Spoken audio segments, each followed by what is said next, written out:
怀孕的母猪它很听话的，它也不会乱跑。你摸一下它，你看它都不会动，很听话的。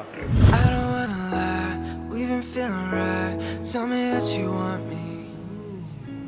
Hoodie with the stripes, turning down the lights, just us. Play it from your phone. All I wanna know is how we really got here. I don't really care, we can lose sleep, just us. 吃。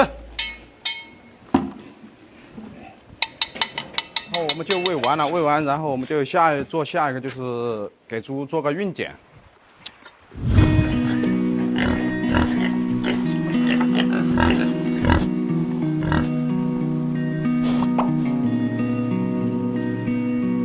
这个耦合剂一挤上，它就要变白，变成白色的。做孕检的时候是最好的。给猪做孕检的事情呢，其实猪做孕检很简单，在这个位置，这个就是怀孕了，这里就是，看这些地方，这里，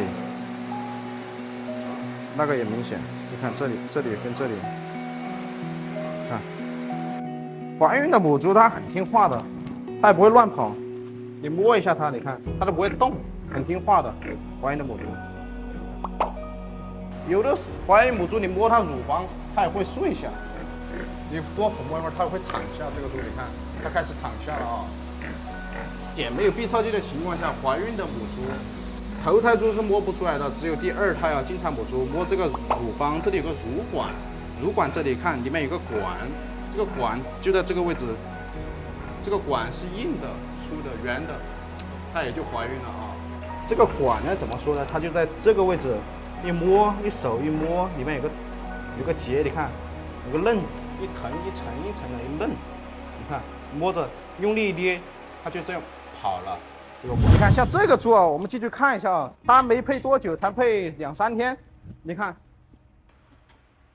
进去你是摸不到它的这个猪你摸不到它的，因为一般要做完孕检之后，22天到24天才能摸到它。你看，你摸它，它都会使劲跑的这种猪。它都不会睡下，这个猪，你看它都是站着的。像这个母猪带崽的，你人一进去的话，你看一缩，它就会蹭起来；人一进去了，它就跑，带着崽，差距是不一样的啊。就是怀孕的很容易贪睡，人一抚摸它，它不会乱跑。然后没怀孕的母猪啊，你搞它的话，它就在圈室里面乱搞。一般做孕检22天到30天的样子做是最好的，这样做才是最准确的。这个图像就是怀孕的状态，一个黑洞。My